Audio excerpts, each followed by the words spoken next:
Hey everybody, I'm Melanie Penn. Welcome back to The Rising. Today we have Dr. Vincent Bacote. Dr. Bacote is a professor of theology at Wheaton College, and he's also the director of the Center for Applied Christian Ethics at Wheaton. Today we talk about Thomas. Why did John include the episode with Thomas doubting? And what did that moment look like when Jesus lets Thomas touch his side? So welcome back to The Rising. We're so glad you're here, and I'm excited for you to meet Dr. Bacote.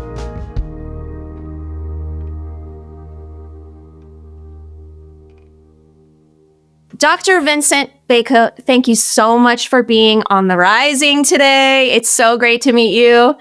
And one of the first questions I love to ask everyone is there a moment in the resurrection narrative that stands out to you as a favorite, or a moment that's compelling to you more than the others? I'm just curious about that. There are several moments, actually, which I guess is not really a fair answer to your question. But recently, a moment that I think was taken for granted, but that I'm embracing more, actually, in the resurrection narratives, is actually Thomas's encounter with Jesus. And the reason why is because a lot of times I think people think, well, if it was me, I never would have been like Thomas. And the fact of the matter is that we don't know whether we'd have been like him or not. They're all devastated. It's hard for any of them to believe this. They were all saying, what are you talking about this business of being raised from the dead? Mm-hmm. And then they discovered, oh, he literally meant being raised from the dead. Oh, that's what you meant. And Thomas wasn't there. And then when he is there, yes, Jesus says, stop doubting and believe. The fact is that Jesus invites him to touch him. Hey, it's really real. And Jesus doesn't act like, Thomas, I can't believe you weren't here. Thomas, why did you just believe the witnesses? The point being that I think it just helps us to see, even then, this thing that is so incredible, so powerful, so hope-giving, it can be hard for people to be hopeful. And sometimes we need help to be hopeful. And this is a great example of Jesus helping Thomas to believe it. He says, here I am. You can put your hand here. The text doesn't tell us whether he did. He probably didn't need to. But Jesus was saying... Oh, interesting. Right. But Jesus is saying, it's me. You can touch me. It's three-dimensional. I'm not a sophisticated hologram. I'm not a ghost. Mm-hmm. I'm the real thing.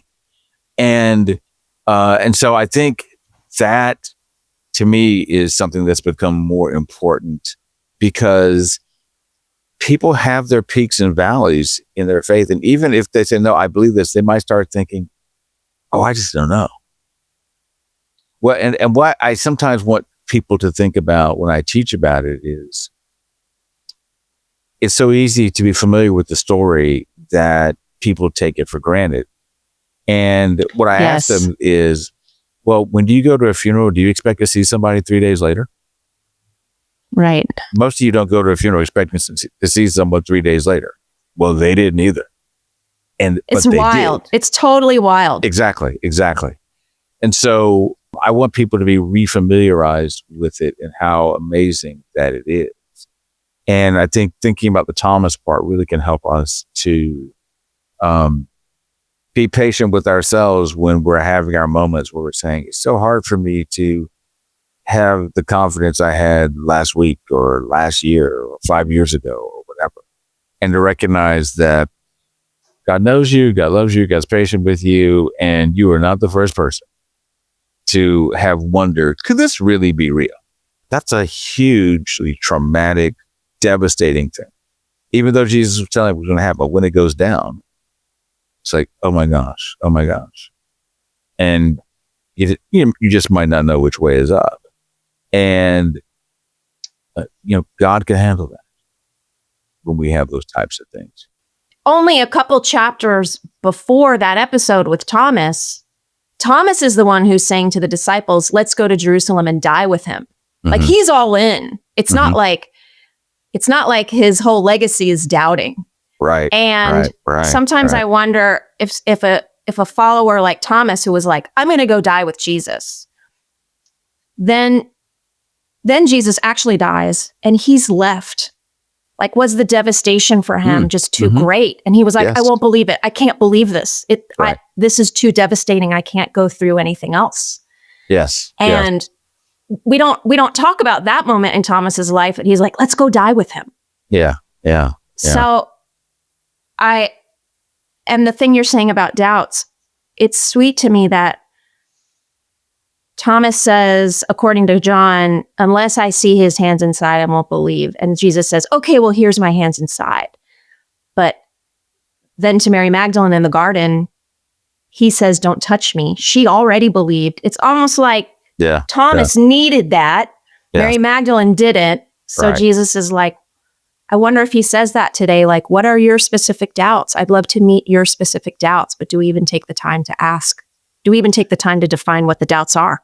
What can happen is somebody hears verses that talk about not doubting, and they may have heard some warning by some figure that they trust that don't be one of those doubting people.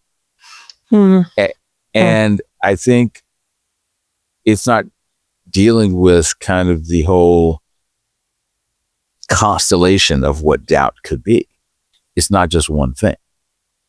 Because a person may have doubts because I've believed God to be caring and God generally is seeking my good. And then something goes really sideways, something that you didn't expect. I want to be a person of faith. If I have doubts, oh no, am I not really being a person of faith? Am I not having the virtue of being a faithful person? So the question is, you bring that to God in whatever state you are, and not just the situation with Thomas, but so many other things that we see God do, from the beginning all the way to the end of Scripture. It really tells us that God is inclined towards being a loving Father toward us, who understands that we are people in process. And if he knows that, then, and we really believe that, then God says, I'm right here for all of it. And okay, you got these questions. What are your questions? And in different ways, I think God is willing to address the doubts that we have. Whereas with Thomas, well, now Thomas, here's your opportunity. You can, here's my hands, here's my side. You said this will help you. I'm here to help you. It's so sweet. I never thought of that moment that you're right.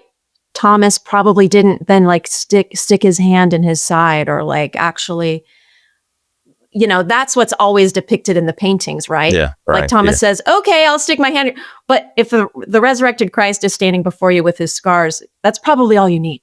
Right. The text doesn't tell us whether Thomas said, and Thomas slowly reached to see if it was real, and Jesus grabbed his hand and pulled it toward him and said, put your hand wow. Here. Right. I mean, there's different ways, right? What an image. That could be depicted. We don't know. But whatever it was enough for Thomas to say, my Lord and my God. And then go to his death. I mean, looking at the resurrection, I had never thought before, all these followers, they went to their deaths for this. Like, why were they martyred? Well, because it was true. They saw him. Yes. So it was everyone but Judas, obviously. And then it's John. Right. John died of natural causes. Yes. Although he did have some torturous experiences. They all suffered. In the interim. Yeah. Intense suffering. In all your studies, Dr. Bacote, like, what would you say, what are people missing about the historicity of the resurrection? Or is there something specific that you can bring to light for, I have the Bible, I haven't spent years in the academic institutions that have really studied this as a historical event. Are there things that we're missing or anything that could help us understand it better?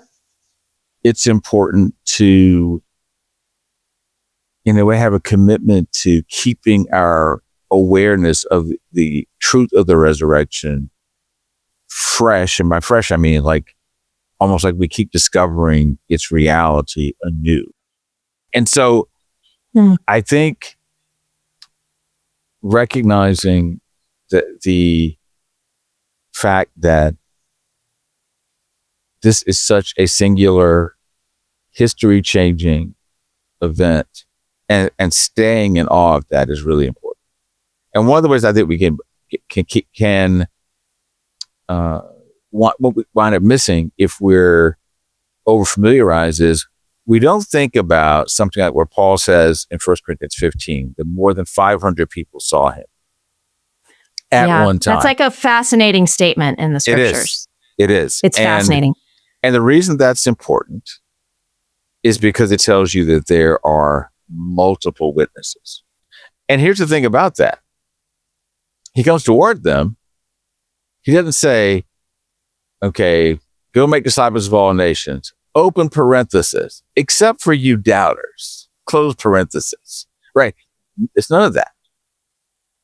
None of that. And so the resurrected Jesus, who, of course, had numerous appearances, here he is in that moment, coming towards a group of people where there are people who are happy to see him and some who are wondering, is this really real? Am I dreaming? Again, we should not be surprised that some doubt it. Because some people, they think, look, I would just like Jesus to show up and just tell me that it's all real, that this isn't a joke, etc. And part of me says, man, I'm right there with you. Another part of me says, but I'm not living in first century Palestine. So this is that particular experience is not available to me. Because that experience is not available to me doesn't mean it's not a real experience. And I think the skepticism of being on the other side of the Enlightenment, where it's got to be my rational mind that might say, hey, supernatural things are real, but our minds don't connect to that kind of real things. It only connects to the kind of reality you can see and touch. That skepticism for some people, I think it winds up creating a disposition where people are saying, well, I just can't trust people who don't tell me about reality that comes through something that was the result of a scientific experiment. And part of the problem with that is, then no, actually all the time you trust things that are not that. And that there are histories that you trust. And there are witnesses that you trust. And there are long histories, actually, that you trust. So that aren't scientifically verifiable. That aren't scientifically verifiable, yes. And so I think part of it is recognizing, well, actually there's a lot of things you do trust besides this. Now this, yes, this is the only tradition making the claim is Jesus showed up, lived his life, died on a Roman cross, got up, hung around for 40 days and ascended to heaven. That's the unique story. And so I think for some people, again, for a variety of reasons, they might have a hard time with that. Of course. Dr. Bacote, when did you first believe that this happened? Can you identify a specific moment? Growing up in a Christian home and certainly as I was going into college, and in the midst of all that, you start learning about this thing called apologetics and other stuff. And so you're aware of ways that people question things. And you might have your questions, but I didn't really question the reality of the resurrection. One thing about this whole resurrection project is there's no resurrection without death. And so as believers, is death something that we just don't need to be afraid of? We can be curious with like a healthy wonder, and we don't need to fear. It kind of goes against it goes against the natural human instinct for sure. And here's something interesting: is that even though I'm this Christian that believes this truth, I remember thinking in the 70s, I'd hear about someone, okay, this person got shot and they died, or this person got hit by a car and they died. I remember thinking, well, why couldn't they fix them? Because growing up, I was born in 1965, so I'm grown up when I'm like 4. Well, people are already gone into space by the time that I'm born. By the time I'm 5, somebody's on the moon. The encyclopedias I'm reading are talking about one day we're going to live underwater. One day we're going to live in space. All these things that we will be able to do because we can harness nature. And it's suggested to me that we have the tools to do what we want to do, which to me entailed, so even if a person got shot in the heart, you can just sew them up and fix them. Like beating death. We can also beat death. In a way, yeah. I mean, or at least that you can beat death until you die of old age. I don't think I was thinking that we had the technology to sustain people. But the mortal wounding, you're like, why can't we be saved from mortal wounding? Apart from being, blown up by a bomb, you can't. Yeah, we can fix it. That was kind of the way that I was thinking. Of course, this is not what we're seeing, but I think the truth of the resurrection should give Christians the confidence that death is a comma and not a period, and that on the one hand, we should not be surprised that death makes us sad, that it might make us nervous in some ways, but that at bottom, those ways of feeling discomfort are characteristic of being in this in-between space between sin entering the world and God resolving everything. And there was an article written by Richard John Newhouse in First Things about 20 years ago. It's called Born Toward Dying. And he talked about being there in his early time as a priest. He was on this hospital ward in kind of like the public hospitals. You have all kinds of people there. And how some people, when they died, they would look at him and go, "It's wonderful. Don't worry." I mean, as they're passing away, that it's like this blissful thing. But also people who, like, their last word, they looked at him was like, "Why?" They asked a question. Now, he didn't say whether these people were Christian or not, etc. You get to this couple of paragraphs where he describes a near-death experience where he almost died on the operating table. And he... Oh, wow. He says it clear as day to him. He was in his hospital bed. He sat up, but he knew that his body was laying down. And he was looking at like something like a curtain at the end of the bed. And 2, he said presences were on either side, and that they didn't like, it's like something was said to him, but it wasn't like he saw them say something. But what was said to him was everything is ready. And but also nothing was communicated to him that he could go or he had to go, he needed to go. And he lived a number of years after that. So, and then next thing you know, he was back laying down. So, very interesting. So he had an out of body experience, like his soul. He did observed that with his soul. Yes. Wow. And one of the fascinating things about that anecdote is he was not the kind of person that talked about that type of stuff. But he said, and the thing was, he said, as he's writing, he talked about how crystal clear it was to him, that experience. Wow. And the point is that sometimes when I've thought about, what's happening in that domain between, here life and death, crossing over, that kind of what's going on, that I think about that article, because you have this person who's like, believe me, I'm a witness to this thing. Mm-hmm. And they're saying, but I'm not the person who goes around telling people those kinds of stories. That makes it more credible. We'll find that article and put it in the show notes because that might be very encouraging for folks. Death is a comma, not a period. Yes. That's a great spot to end on. Yeah. Dr. Bacote, do you want to let people know anything you're working on or where they can find you?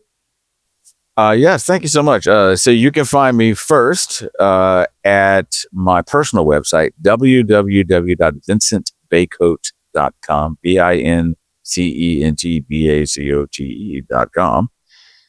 And what's going to be on there that I've not yet put, because I have to update there are a couple of updates I want to do to the website, but one of them is that I'm the narrator of a documentary called Black and Evangelical that's now available on blackevangelicals.com. It's a partnership between my Center for Black Christian Ethics and Wheaton College.